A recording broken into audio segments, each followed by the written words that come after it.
All right, so my talk is about why kids need explicit handwriting training. So why is handwriting important at all? Well, right now, the culture that we live in, as we all know, is anti-beauty and it's anti-objective truth.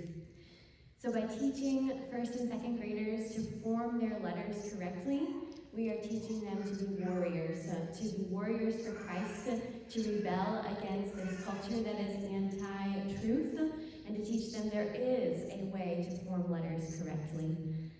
If when we start to form letters however we want, we gradually fall into just making up our own rules. So in a small way, we are teaching kids about the objective truth of God by teaching them how to form their letters correctly. This culture is anti-beauty, so by teaching them there is beautiful handwriting and there is ugly handwriting, we are teaching them that God is beautiful, that we want to be like God. And I ask my students, why do we practice our handwriting? And they say, Evelyn, you know it? We write elegantly to imitate our artistic God who loves to create beautiful things. Ransom knows it. So we imitate God when we are forming our letters beautifully. And now why especially in first and second grade? We are laying the foundation for beautiful and correct writing in those younger years. Of course, it's not too late if your child is 14 and doesn't write beautifully and doesn't hold his pencil correctly. It's not too late, but we do want to start at a young age of building that habit. Forming letters is like brushing your teeth.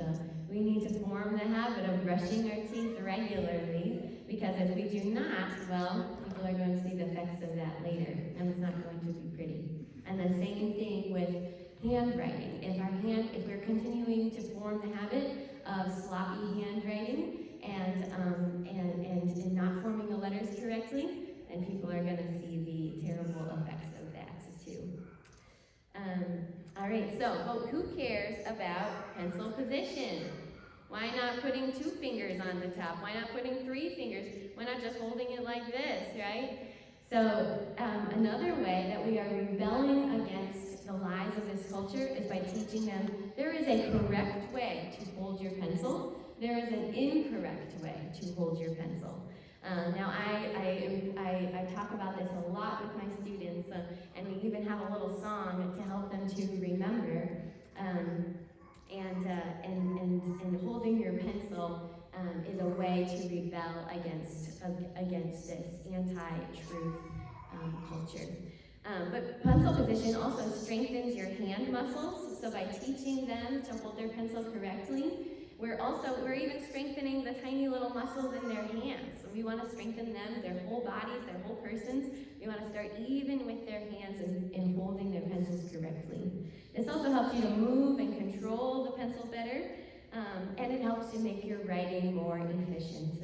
Now, public schools are not teaching pencil position. They don't care about pencil position. And in fact, if they did care about pencil position, then they would be self-contradicting themselves in teaching people that there's no truth. We don't have to say anything about truth.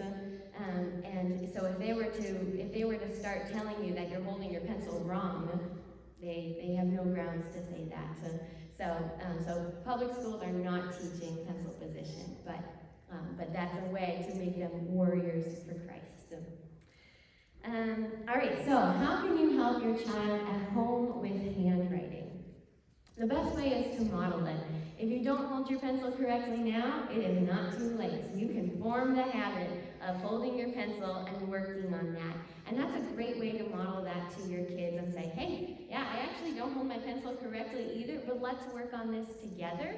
And I want to learn with you. And even though I'm a lot older than you, I can always keep learning, and I can always realize that I've done something wrong and I can change. So you can model that.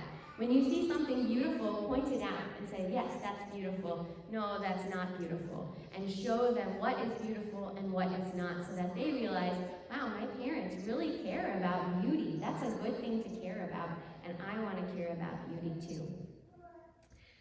Now, of course, first and second graders, their motor skills are still forming. So I understand that. I understand it's hard to form your letters correctly. It's hard to retrain habits. It's very difficult. So I do not expect them to learn it all. We've been a month into school, and still they have not learned them all perfectly. So I give them a lot of grace for that, but that's why we are forming the habit and failing and trying again.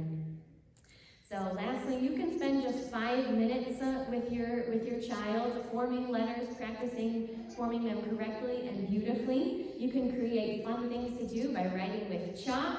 You could do finger painting. You could create a rice tray and have them form letters in rice. So handwriting can be a lot of fun in teaching your child how to do this. So it doesn't have to be a chore. So at home, you can make it a fun thing instead of